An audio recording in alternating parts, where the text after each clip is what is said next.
हमारे ब्रह्मांड में करोड़ों अरबों ऐसी चमकीली चीजें हैं जो हमें एक सेकंड में पूरी तरह से अंधा कर सकती हैं। लेकिन इन सब का सोर्स एक ही है और वो है तारे।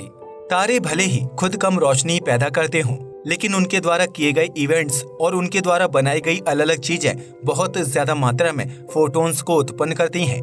तारे ही वह चीज है जो हमारे ब्रह्मांड में सबसे काली चीज यानी ब्लैक होल बना सकते हैं, और तारे ही वह चीज है जो हमारे ब्रह्मांड की सबसे ज्यादा चमकदार और सबसे ज्यादा एनर्जी वाली चीज बना सकते हैं, यानी गामा रे बर्स्ट। ये हमारे ब्रह्मांड में होने वाले सबसे ज्यादा ऊर्जा उत्पन्न करने वाले इवेंट्स होते हैं और यह बहुत ही ज्यादा रेयर होते हैं। इनके बारे में वैज्ञानिक भी अभी इतने अच्छे से नहीं समझ पाए हैं, क्योंकि इन्हें ढूंढना और डिटेक्ट करना काफी ज्यादा मुश्किल होता है, क्योंकि ये बहुत ही कम समय के लिए रहते हैं। यह एक सेकंड में इतनी ज्यादा ऊर्जा को अंतरिक्ष में फेंकते हैं जितना हमारा सूर्य अपनी पूरी जिंदगी में भी उत्पन्न नहीं कर पाएगा। आप इसी बात से अंदाजा लगा सकते हैं कि यह कितने ज्यादा पावरफुल होते हैं। जैसा कि उनके नाम से ही पता चलता है कि यह गामा रेज से बने होते हैं, जो हमारे ब्रह्मांड की सबसे ताकतवर और सबसे ज्यादा ऊर्जा वाली इलेक्ट्रोमैग्नेटिक रेडिएशन है। आज हम आपको गामा रे और गामा रे बर्स्ट्स के बारे में बहुत अच्छी और पूरी जानकारी देने वाले हैं, इसलिए इस वीडियो को आखिर तक जरूर देखिएगा। द्वितीय विश्व युद्ध के बाद रशिया और अमेरिका में एक कोल्ड वॉर स्टार्ट हुई, जिसमें यह एक दूसरे से कंपटीशन करने लगे और हर चीज में अपने आप को आगे लाने की कोशिश करने लगे। यह दौड़ तो चालू हुई थी न्यूक्लियर वेपन्स बनाने से, लेकिन यह धीरे धीरे अंतरिक्ष तक भी पहुंच गई। अमेरिका ने एक ऐसी सैटेलाइट को अंतरिक्ष में लॉन्च किया जो यह पता लगाती थी कि स्पेस में कहीं न्यूक्लियर वेपन को तो टेस्ट नहीं किया जा रहा है, जिससे गामा रे निकलती है, और उन गामा रे को डिटेक्ट करके वह सैटेलाइट नासा को बता देती। और अगर ऐसा कुछ होने वाला होता तो अमेरिका पहले से ही तैयार हो जाता। हालांकि ऐसा कभी हुआ नहीं।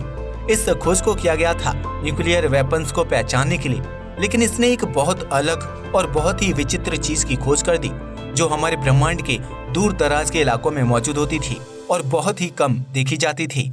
2 जुलाई 1967 को अमेरिका की 2 सैटेलाइट्स वेला 3 और वेला 4 ने कई सारी गामा रे को डिटेक्ट किया, लेकिन जब उन सैटेलाइट्स ने आसपास के एरिया को देखा तो वहां पर कोई भी न्यूक्लियर वेपन या व्हीकल नहीं था। जब इन पर और भी ज्यादा रिसर्च की गई तब यह पता चला कि यह किसी न्यूक्लियर हथियार द्वारा छोड़ी गई गामा रे नहीं थी, बल्कि यह अंतरिक्ष के बहुत दूर के इलाके से आ रही थी और उन्हें कहा जाने लगा गामा रे बर्स्ट्स, जिन्हें शॉर्ट में GRB भी कहा जाता है। यह कितनी ज्यादा ताकतवर होती है, आइए हम आपको इसका अंदाजा देते हैं। मान लीजिए आप पृथ्वी से 10 करोड़ प्रकाश वर्ष के रेडियस में आने वाले हर तारे की एनर्जी को इकट्ठा कर लेते हैं। अब आप इतनी सारी एनर्जी को एक साथ किसी सोर्स के द्वारा रिलीज कर देते हैं, तो यह एनर्जी उतनी होगी जितनी एक गामा रे बर्स्ट में रिलीज होती है। और हैरान करने वाली बात यह है कि ये कुछ ही सेकंड्स में खत्म हो जाती है। इनके बारे में समझने से पहले आपको गामा रे की समझ होनी चाहिए। तो आइए जानते हैं कि यह गामा रे क्या होती है। हमारे ब्रह्मांड में जितनी भी तरह की रेडिएशन है उन्हें अलग अलग कैटेगरी में बांटा गया है। दरअसल यह इलेक्ट्रोमैग्नेटिज्म के द्वारा प्रोड्यूस हुई वेव्स होती हैं, जिन्हें कहा जाता है इलेक्ट्रोमैग्नेटिक वेव्स, और ये 7 प्रकार की होती हैं। सबसे पहले आती है रेडियो वेव्स, जो सैटेलाइट और रेडियो द्वारा छोड़ी जाती हैं, और यह इलेक्ट्रोमैग्नेटिक स्पेक्ट्रम की सबसे कम एनर्जी वाली वेव्स होती हैं। इसके बाद आती है माइक्रोवेव, जो रेडियो वेव्स से थोड़ी ज्यादा पावरफुल होती हैं। इसके बाद आती है इंफ्रारेड वेव्स, जो हीट को कैरी करती हैं, या अगर आसान भाषा में बोलें तो गर्मी ही इंफ्रारेड रेडिएशन होती है। इसके बाद आती है वह वेव्स जिसमें हम सबसे ज्यादा फेमिलियर हैं, यानी विजुअल वेव्स। आप अपने आसपास जितनी भी लाइट को देख पाते हैं वह सब विजुअल वेव्स ही होती है। इसके बाद आने वाली जितनी भी रेडिएशन होती है वह हमारे लिए काफी ज्यादा हानिकारक हो सकती है। इलेक्ट्रोमैग्नेटिक स्पेक्ट्रम में विजुअल वेव्स के बाद UV रेज आती है, अल्ट्रावायलेट रेज, जो कि हमारी सूर्य के द्वारा काफी भारी मात्रा में छोड़ी जाती है, और हमारी पृथ्वी के वायुमंडल में मौजूद ओजोन लेयर के द्वारा हम इससे बच जाते हैं। अगर यह अल्ट्रावायलेट रेज हमारी पृथ्वी पर आ जाए और हम इंसानों की त्वचा पर पड़ जाए तो इससे स्किन से रिलेटेड कई सारे रोग हो सकते हैं, जिनमें से एक स्किन कैंसर भी है। इसके बाद आती है एक्सरे, जो हमारे लिए बहुत बहुत ज्यादा हानिकारक होती है, और इसीलिए ये कहा जाता है कि अपनी जिंदगी में ज्यादा एक्सरे नहीं करानी चाहिए, क्योंकि इससे आपके DNA तक में चेंज आ सकता है, और DNA में चेंज आने का मतलब है कि आपका कोई भी कैरेक्टर तुरंत चेंज हो सकता है। अंत में आती है इस ब्रह्मांड की सबसे मजबूत और ताकतवर रे, जिनमें सबसे ज्यादा ऊर्जा होती है। जी हाँ, हम बात कर रहे हैं गामा रे के बारे में। ये इतनी ज्यादा ताकतवर होती है कि इनकी एनर्जी विजुअल वेव्स के 10 लाख पार्टिकल्स के बराबर होती है, जो सुनने में शायद कम लग सकता है, लेकिन ये असलियत में कम नहीं है। इनमें इतनी ज्यादा ऊर्जा होने की वजह से यह आयोनाइजिंग रेडिएशन बन जाती है। अगर आपको नहीं पता कि आयोनाइजिंग रेडिएशन क्या होती है, तो हम आपको बता दें कि अगर कोई भी रेडिएशन एक अणु यानी कि एटम में से इलेक्ट्रॉन को हटा देती है तो उसे आयोनाइजिंग रेडिएशन कहा जाता है। दरअसल एक अणु में 3 तरह के पार्टिकल होते हैं, जो हैं न्यूट्रॉन, प्रोटॉन और इलेक्ट्रॉन।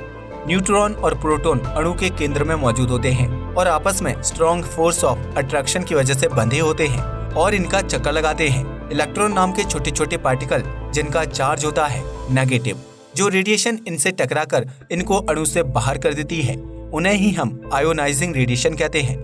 यह हर रेडिएशन नहीं कर पाती, क्योंकि जैसा कि आपको पता ही होगा कि प्लस और माइनस चार्ज आपस में बहुत ज्यादा फोर्स के साथ बंधे होते हैं।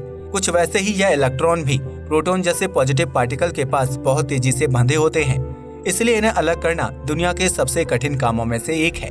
हमारी पृथ्वी की ओजोन लेयर अल्ट्रावायलेट रेडिएशन के साथ गामा रेडिएशन को भी ब्लॉक करती है, इसलिए 1960 से पहले, यानी जब तक अमेरिका ने अंतरिक्ष में गामा रे डिटेक्ट करने वाली सैटेलाइट नहीं भेजी थी, तब तक हमें गामा रेडिएशन बर्स्ट्स के बारे में नहीं पता चल पाया था। बाद में इनके बारे में पता भी चला, और ये पता भी चला कि कहीं बहुत दूर से बहुत हल्के से सिग्नल डिटेक्ट हो रहे हैं, जो इतनी दूर से आ रहे हैं जितना हम सोच भी नहीं सकते। ये बहुत कम सेकंड के लिए ही अस्तित्व में रहते हैं और उसके बाद पूरी तरह से गायब हो जाते हैं। वैज्ञानिक कई साल तक इस पर रिसर्च करते रहे और अंत में उन्हें आखिर एक गैलेक्सी मिल ही गई जिसमें एक गामा रे बर्स्ट हो रहा था।